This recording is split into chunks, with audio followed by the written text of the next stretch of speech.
Segmen 3. Syarat batas.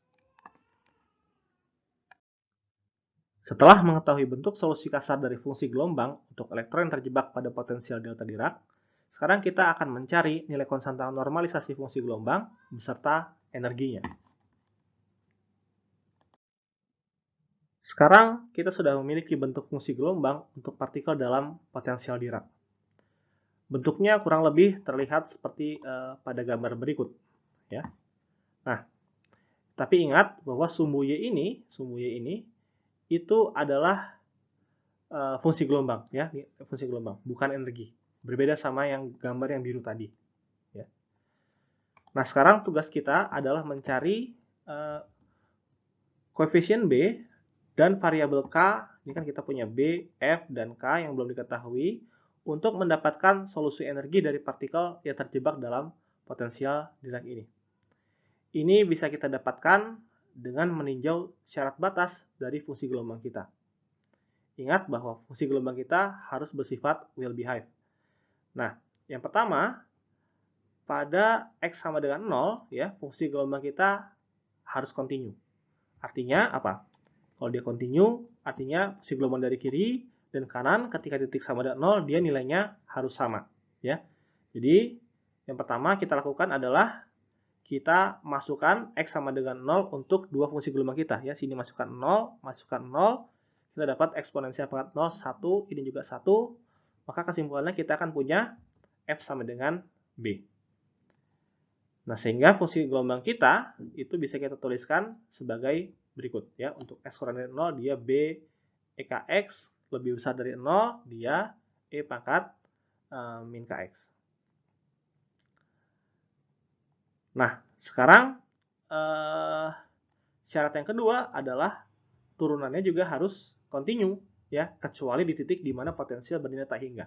Tapi dari sini kita sudah bisa melihat bahwa kita akan punya masalah, ya, karena di sini kita terlihat seperti discontinue fungsinya. Nah, sekarang apa masalah dengan syarat batas kedua? Untuk melihat kondisi kedua, maka kita akan lakukan trik sebagai berikut, ya. Kita akan mengintegralkan persamaan Schrödinger, ya, dari minus epsilon ke plus epsilon. Ya, lalu nanti setelah selesai kita melakukan manipulasi ini, kita akan set epsilon menuju 0 sehingga kita kembali lagi ke persamaan Schrödinger kita.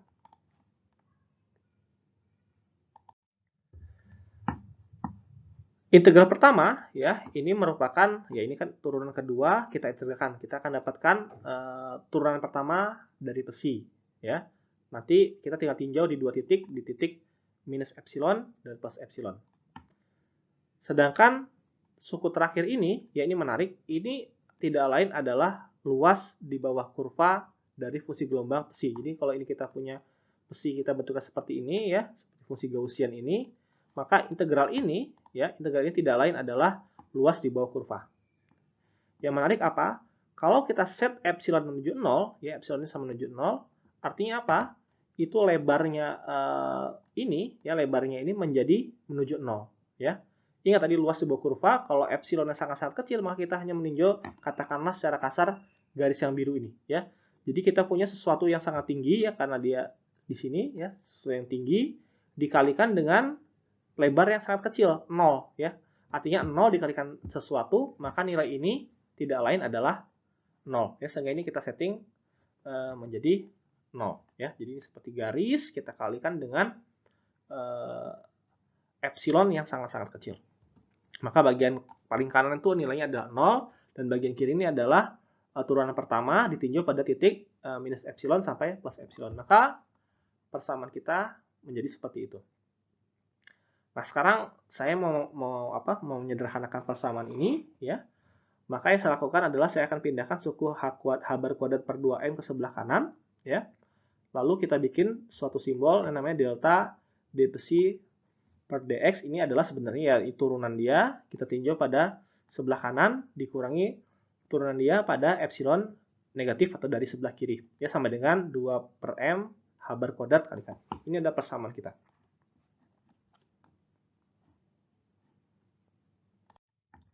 Ini adalah bentuk persamaan kita, ya. Kalau kita lihat sekarang bagian kanan ini, ya, limit ini akan menjadi 0 ketika epsilon menuju 0, ya, bila potensial kita finite, ya. Kalau dia finite, ini kan sebenarnya fungsi yang tadi dikalikan suatu fungsi lagi, kita set ininya 0, ya. Jadi ini identik dengan integral yang kita bahas sebelumnya, ya. Jadi itu bagian ini akan seperti kita mengalihkan suatu bilangan epsilon yang nilainya sangat-sangat tipis dikali dengan suatu tinggi, ya. Tapi ya kalau misalnya tingginya finite itu nggak masalah ya, tingginya ada dikalikan yang tipis ini dia nilainya juga 0, ya. Artinya turunan pertama kita kalau ini 0 itu menjadi continue sehingga aman. Nah, masalahnya potensial kita itu tidak finite pada x sama dengan 0. Ingat ini adalah wave function ya. Potensial kita adalah itu, ya. Potensial kita adalah itu yang biru itu, ya, potensial Dirac. Ini adalah wave function bentuk Gaussian, itu adalah potensial delta Dirac. Nah, potensial delta Dirac tadi sesuai definisinya ketika x sama dengan 0 dia nilainya tak hingga, ya. Kalau kita balik dia jadi minus tak hingga, ya, sehingga pada titik 0 dia nilainya tak hingga, ya, sehingga suku ini menjadi tidak 0. Nah, maka bila kita masukkan fungsi delta ke sini, sekarang Vx kita ganti dengan delta, ya, kita akan mendapatkan persamaan seperti berikut. Ya, jadi ini kita masukkan ke sana. Nah, sekarang perhatikan integral ini, ya ini sangat gampang sekali ya. Kita punya suatu fungsi, ya, kita punya psi x kali suatu konstanta alfa dikali delta, ya. Maka hasil ini sesuai sifatnya fungsi delta itu adalah hasilnya adalah psi, ya, psi pada titik x sama dengan 0. Maka ini kita hasil integral ini adalah alfa dikali psi pada titik 0, ya, dan dikalikan konstanta-konstanta ini. Maka kita akan mendapatkan persamaan sebagai berikut, ya. Jadi ini sama tadi diferensial turunannya psi sama dengan ini, ya, dikali dengan psi pada titik 0. X sama dengan 0. Nah, sekarang kita ingin mencari nilai perbedaan dari turunan fungsi gelombang ini, ya, kanan dan kiri.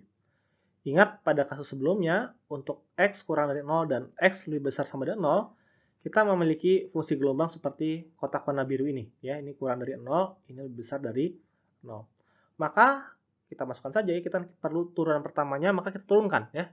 Turunannya kita akan punya seperti ini, ya. Minus b k epsilon eksponensial minus kx dan plus kx. Nah, sekarang kalau misalnya x ini menuju 0 dari kanan dan dari kiri, ya kita tinggal masukkan saja x jadi 0, x ini jadi 0, maka turunannya pada epsilon dari kanan dan epsilon dari kiri kita akan punya minus bk dan plus bk. Ingat kita memerlukan deltanya. Jadi kita tinggal kurangi delta yang ini adalah minus bk, itu adalah plus bk, kita kurangi, ya. Totalnya adalah, ya, yang dua ini totalnya adalah ini, ya. Ini dikurang itu hasilnya minus 2bk.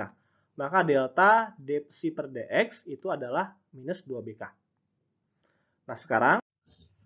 Nah, kembali ke persamaan dasar kita. Sekarang kita sudah mengetahui nilai dari delta turunan fungsi gelombang, yaitu nilai ini adalah minus 2bk, ya. Jadi seperti itu. Nah, dan nilai fungsi gelombang pada psi sama dengan 0, ya, tinggal masukkan saja. Itu kalau kita masukkan x yang 0, maka ini jadi 1, maka psi kita menjadi b, ya. Sehingga bagian ini adalah minus 2bk, bagian kanan adalah seperti itu, ya.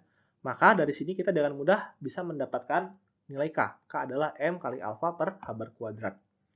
Nah, tentu saja tadi di awal kita sudah definisikan bahwa variabel k itu adalah seperti itu, ya. Maka dari sini bila kita samakan, kita bisa mendapatkan nilai energi, ya. Maka energi kita ekspresinya adalah seperti ini, min h bar kuadrat k kuadrat per 2m, seperti ini, ya, sama dengan min seperti itu. Nah, setelah kita mengetahui energinya, kita sekarang ingin mengetahui fungsi gelombang. Setelah mendapatkan k dan e, sekarang kita perlu mencari konstanta wave function kita, yaitu b, ya, agar kita punya solusi lengkap wave function kita. Ini bisa kita dapatkan dengan melakukan normalisasi, ya. Normalisasi mudah sekali, tinggal integralkan saja kuadrat, gitu ya. Kalian akan dapatkan harus sama dengan 1 ya karena ternormalisasi, maka kalian akan dapatkan B kuadrat per K sama dengan 1. Ya, kita ambil bagian realnya ya, maka kita akan mendapatkan B-nya adalah sebagai berikut. B adalah akar K ya, dan akar K adalah ini. Maka solusi fungsi gelombang kita bentuknya seperti itu ya. Eksponensial dan energinya adalah seperti ini. Maka kesimpulannya, untuk kasus bound state di potensial delta Dirac, kita hanya akan memiliki satu buah solusi saja. Fungsi gelombang seperti ini dengan energi seperti itu, ya. Berbeda dengan kasus sumber potensial terhingga di mana kita punya spektrum energi yang diskrit, ya, tapi banyak state-nya. Kalau di kasus delta Dirac, karena dia potensial sangat-sangat sempit, maka itu hanya mengizinkan satu buah solusi saja, ya, seperti ini dengan energi hanya satu. Jadi ini adalah solusi untuk kasus bound state.